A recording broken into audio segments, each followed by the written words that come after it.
गुरुवार व्रत कथा और पूजा इस विधि से करेंगे तो भगवान विष्णु बनाएंगे धनवान। बृहस्पतिवार का दिन भगवान विष्णु को समर्पित है। कहते हैं कि जो व्यक्ति हर गुरुवार भगवान विष्णु की पूजा करता है और गुरुवार की कथा सुनता है, गुरु बृहस्पति की और भगवान विष्णु की कृपा से उनकी सभी परेशानियां दूर हो जाती हैं। लेकिन गुरुवार की व्रत कथा और पूजा के कुछ नियम हैं जिनका बड़ी ही सावधानी से पालन करना चाहिए। आइए जानते हैं गुरुवार के व्रत कथा और व्रत से जुड़े नियम। गुरुवार व्रत पूजा कथा में कई ऐसी बातें बताई गई हैं जिन्हें मनुष्य को ध्यान पूर्वक अपनाना चाहिए। कहते हैं जो व्यक्ति श्रद्धा भाव से गुरुवार को भगवान विष्णु की पूजा करता है और गुरुवार व्रत की कथा कहता और सुनता है, उसकी गरीबी और कष्ट को भगवान विष्णु दूर कर देते हैं। जीवन में सुख समृद्धि के लिए गुरुवार के दिन आप भी इस गुरुवार व्रत कथा को सुने या पढ़ें। गुरुवार व्रत कथा और पूजा इस विधि से करेंगे तो भगवान विष्णु बनाएंगे धनवान। सूर्योदय से पहले उठकर करें स्नान। बृहस्पतिवार के दिन सूर्योदय से पहले ही उठें और नित्य कर्म से निवृत्त होकर पीले रंग के वस्त्र पहनें। इसके बाद पूरे घर में गंगाजल छिड़कें। इसके बाद पूजा घर में श्रीहरि विष्णु की मूर्ति या चित्र स्थापित करें। फिर पीले रंग के गंध पुष्प और अक्षत चढ़ाएं। इसके बाद चना गुड़ और मुनक्का चढ़ाकर विधि विधान से पूजन शुरू करें। इसके बाद धर्मशास्त्रार्थ तत्वज्ञ ज्ञान विज्ञान पार्ग विविधार्थ चिंत्य देवाचार्य नमोस्तु ते मंत्र का जप करें। इसके बाद व्रत की कथा पढ़ें। कथा पढ़ने के बाद केले के पेड़ में जल चढ़ाएं। बृहस्पतिवार व्रत की कथा। मंत्रोच्चार के बाद बृहस्पतिवार व्रत की कथा पढ़ें। यह इस प्रकार से है कि प्राचीन समय की बात है। भारतवर्ष में एक राजा राज्य करता था। वह बड़ा प्रतापी और दानी था। वह नित्य गरीबों और ब्राह्मणों की सेवा सहायता करता था। वह प्रतिदिन मंदिर में भगवान दर्शन करने जाता था, लेकिन ये बात उसकी रानी को अच्छी नहीं लगती थी। वह नहीं पूजन करती थी और न ही दान करने में उसका मन लगता था। एक दिन राजा शिकार खेलने वन को गए हुए थे तो रानी और दासी महल में अकेली थी। उसी समय बृहस्पति देव साधु भेष में राजा के महल में भिक्षा के लिए गए और भिक्षा मांगी तो रानी ने भिक्षा देने से माना कर दिया। रानी ने कहा कि हे साधु महाराज, मैं तो दान पुण्य से तंग आ गई हूँ। इस कार्य के लिए मेरे पतिदेव ही बहुत है। अब आप ऐसी कृपा करें कि सारा धन नष्ट हो जाए तथा मैं आराम से रह सकूं। साधु ने कहा, देवी तुम तो बड़ी अजीब हो। धन और संतान से कौन दुखी होता है? इसकी तो सभी कामना करते हैं। पापी भी पुत्र और धन की इच्छा करते हैं। अगर तुम्हारे पास अधिक धन है तो भूखे मनुष्यों को भोजन कराओ, प्याव लगवाओ, ब्राह्मणों को दान दो, कुआं, तालाब, बावड़ी, बाग बगीचे आदि का निर्माण कराओ। मंदिर, पाठशाला, धर्मशाला बनवाकर दान दो। निर्धनों की कुंवारी कन्याओं का विवाह कराओ। साथ ही यज्ञ आदि कर्म करो। अपने धन को शुभ कार्यों में खर्च करो।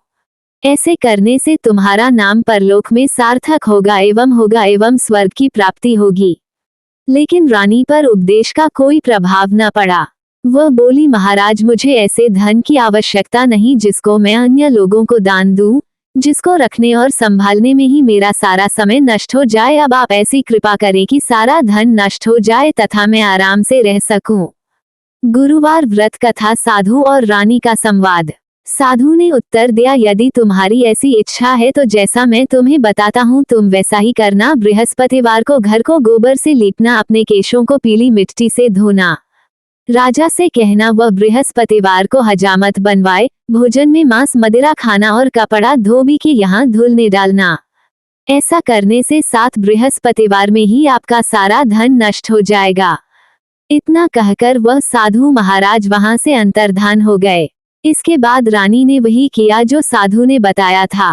3 बृहस्पतिवार ही बीते थे कि उसका समस्त धन संपत्ति नष्ट हो गया और भोजन के लिए राजा रानी तरसने लगे।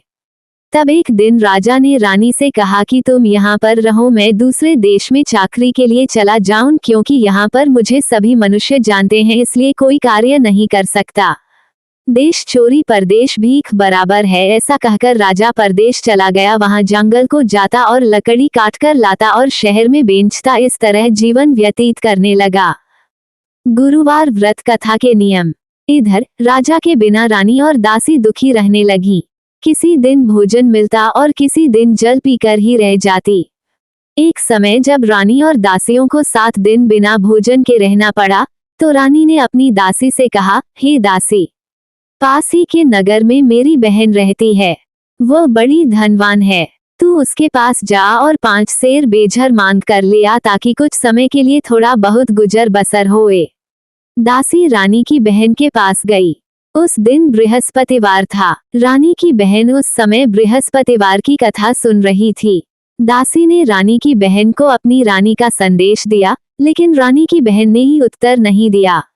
जब दासी को रानी की बहन ने ही उत्तर नहीं दिया तो वह बहुत दुखी, उसे क्रोध भी आया। दासी ने वापस आकर रानी को सारी बात बता दी। सुनकर रानी ने कहा कि है दासी, इसमें उसका कोई दोष नहीं है। जब बुरे दिन आते हैं तब कोई सहारा नहीं, अच्छे बुरे का पता विपत्ति में ही लगता है। जो ईश्वर की इच्छा होगी वही होगा, ये सब हमारे भाग्य का दोष है। ये सब कहकर रानी ने अपने भाग्य को कोसा। उधर रानी की बहन ने सोचा कि मेरी बहन की दासी ही थी, लेकिन मैं उससे नहीं बोली, इससे वो बहुत दुखी होगी। कथा सुनकर और पूजन समाप्त कर वह अपनी बहन के घर ही और कहने लगी, हे बहन, मैं बृहस्पतिवार का व्रत कर रही थी, तुम्हारी दासी ही, लेकिन जब तक कथा होती है तब तक न उठते हैं और न बोलते हैं, इसीलिए मैं नहीं बोली। कहो, दासी यो गई थी। गुरुवार व्रत कथा रानी और उसकी बहन का संवाद। रानी बोली, बहन, हमारे घर अनाज नहीं था। ऐसा कहते कहते रानी की आंखों में आंसू आ गया। उसने दासियों समेत 7 दिन तक भूखा रहने की बात भी अपनी बहन को बता दी। इसलिए मैंने दासी को तुम्हारे पास 5 सेर बेझर लेने के लिए भेजा था। रानी की बहन बोली, बहन देखो, बृहस्पति देव सबकी मनोकामना पूर्ण करते हैं। देखो, शायद तुम्हारे घर में अनाज रखा हो। पहले तो रानी को विश्वास नहीं हुआ, परंतु बहन के आग्रह करने पर उसने दासी को अंदर भेजा। दासी घर के अंदर गई तो वहां पर उसे एक घड़ा बेझर से भरा मिल गया। उसे बड़ी हैरानी, उसने बाहर आकर रानी को बताया। दासी रानी से कहने लगी, हे रानी, जब हमको भोजन नहीं मिलता तो हम व्रत ही तो करते हैं, इसलिए क्यों न इनसे व्रत और कथा की विधि पूछ ली जाए, हम भी व्रत किया करेंगे।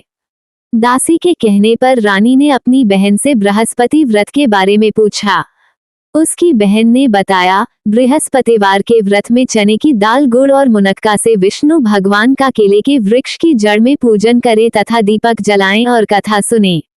उस दिन एक ही समय भोजन करें। भोजन में पीले खाद्य पदार्थ का सेवन जरूर करें, इससे गुरु भगवान प्रसन्न होते हैं, अन्न, पुत्र और धन का वरदान देते हैं, साथ ही सभी मनोकामनाएं पूर्ण करते हैं। व्रत और पूजन की विधि बताकर रानी की बहन अपने घर लौट आई। रानी ने ऐसे किया बृहस्पति देव को प्रसन्न। रानी और दासी दोनों ने निश्चय किया कि बृहस्पति देव भगवान का पूजन जरूर करेंगे।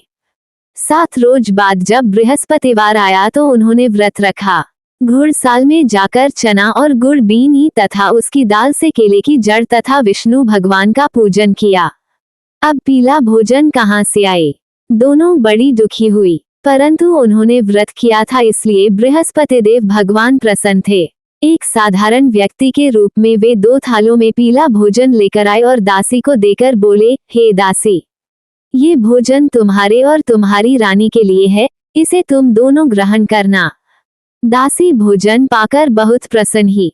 उसने रानी से कहा, चलो रानी जी भोजन कर लो, परंतु रानी को भोजन आने के बारे में कुछ भी नहीं पता था, इसलिए उसने कहा कि जा तू ही भोजन कर, क्योंकि तू व्यर्थ में हमारी हंसी उड़ाती है। तब दासी ने कहा, एक व्यक्ति भोजन दे गया है। तब रानी ने कहा, वह व्यक्ति तेरे लिए ही भोजन दे गया है, तू ही भोजन कर। तब दासी ने कहा, वह व्यक्ति हम दोनों के लिए 2 थालों में सुंदर पीला भोजन दे गया है, इसलिए मैं और आप दोनों ही साथ साथ भोजन करेंगे। ये सुनकर रानी बहुत प्रसन्न हुई और दोनों ने गुरु भगवान को नमस्कार कर भोजन किया। गुरुवार कथा रानी और दासी संवाद। उसके बाद से वे प्रत्येक बृहस्पतिवार को गुरु भगवान का व्रत और पूजन करने लगी। बृहस्पति भगवान की कृपा से उनके पास धन हो गया, लेकिन रानी फिर पहले की तरह आलस्य करने लगी। तब दासी बोली, देखो रानी, तुम पहले भी इस प्रकार आलस्य करती थी, तुम्हें धन के रखने में कष्ट होता था, इस कारण सभी धन नष्ट हो गया। अब गुरु भगवान की कृपा से धन मिला है तो फिर तुम्हें आलस्य होता है। बड़ी मुसीबतों के बाद हमने ये धन पाया है, इसलिए हमें दान पुण्य करना चाहिए। अब तुम भूखे मनुष्यों को भोजन कराओ, प्याव लगवाओ, ब्राह्मणों को दान दो, कुआं, तालाब, बावड़ी और बाग बगीचे आदि का निर्माण कराओ। मंदिर, पाठशाला और धर्मशाला बनवा कर दान दो। निर्धनों की कुंवारी कन्याओं का विवाह कराओ। साथ ही यज्ञ आदि कर्म करो, अपने धन को शुभ कार्यों में खर्च करो, जिससे तुम्हारे कुल का यश बढ़े और स्वर्ग प्राप्त हो और पितर प्रसन्न हो। दासी की बात मानकर रानी शुभ कर्म करने लगी। उसका यश फैलने लगा। एक दिन रानी और दासी आपस में विचार करने लगी कि न जाने राजा किस दशा में होंगे, उनकी खोज खबर भी नहीं है। उन्होंने श्रद्धापूर्वक बृहस्पति भगवान से प्रार्थना की कि राजा जहां कहीं भी हो, शीघ्र वापस आएं। राजा को दिए बृहस्पति देव ने स्वप्न में दर्शन। उसी रात्रि को बृहस्पति देव ने राजा को स्वप्न में कहा कि हे राजा, उठ, तेरी रानी तुझको याद करती है, अपने देश को लौट जा। राजा प्रातः काल उठा और जंगल से लकड़ी काटने के लिए जंगल की ओर चल पड़ा। जंगल से गुजरते हुए विचार करने लगा कि रानी की गलती से उसे कितने दुख भोगने पड़े। राजपाट छोड़कर जंगल में आकर जंगल में रहना पड़ा। जंगल से लकड़ी काटकर शहर में बेचकर गुजारा करना पड़ा और अपनी दशा को याद करके व्याकुल होने लगा। उसी समय राजा के पास बृहस्पति देव साधु के वेश में आकर बोले, हे लकड़हारे, तुम इस सुनसान जंगल में किस चिंता में बैठे हो? ये सुन राजा के नेत्रों में जल भर आया। साधु की वंदना कर राजा ने अपनी संपूर्ण कहानी सुना दी। महात्मा दयालु होते हैं। वे राजा से बोले, हे राजा, तुम्हारी पत्नी ने बृहस्पति देव के प्रति अपराध किया था, जिसके कारण तुम्हारी यह हालत हुई। अब तुम चिंता मत करो, भगवान तुम्हें पहले से अधिक धन देंगे। देखो, तुम्हारी पत्नी ने बृहस्पतिवार का व्रत शुरू कर दिया है। अब तुम भी बृहस्पतिवार के व्रत में चने की दाल, गुड़ और मुनक्का से विष्णु भगवान का केले के वृक्ष की जड़ में पूजन करो तथा दीपक जलाकर कथा सुनो। उस दिन एक ही समय भोजन करना, लेकिन भोजन में पीले खाद्य पदार्थ का सेवन जरूर करना। भगवान तुम्हारी सब मनोकामना को पूर्ण करेंगे। साधु की बात सुनकर राजा बोला, हे प्रभु, लकड़ी बेचकर तो इतना पैसा ही नहीं बचता जिससे भोजन के उपरांत कुछ बचा सकूं। मैंने रात्रि में अपनी रानी को व्याकुल देखा है। मेरे पास कोई जरिया नहीं जिससे उसका समाचार जान सकूं। फिर मैं कौन सी कहानी कहूं, ये भी मुझको मालूम नहीं है। साधु ने कहा, हे राजा, मन में बृहस्पति भगवान के पूजन व्रत का निश्चय करो। वे स्वयं तुम्हारे लिए राह बना देंगे। बृहस्पतिवार के दिन तुम रोजाना की तरह लकड़ियां लेकर शहर में जाना। तुम्हें रोज से दोगुना धन मिलेगा, जिससे तुम भली भांति भोजन कर लोगे तथा बृहस्पति देव की पूजा का सामान भी आ जाएगा। राजा ने ऐसा ही किया और उसको मनोवांछित फल की प्राप्ति हो गई। इस प्रकार जो भी यह कथा पढ़ता या सुनता है, उसके सभी मनोरथ पूरे होते हैं।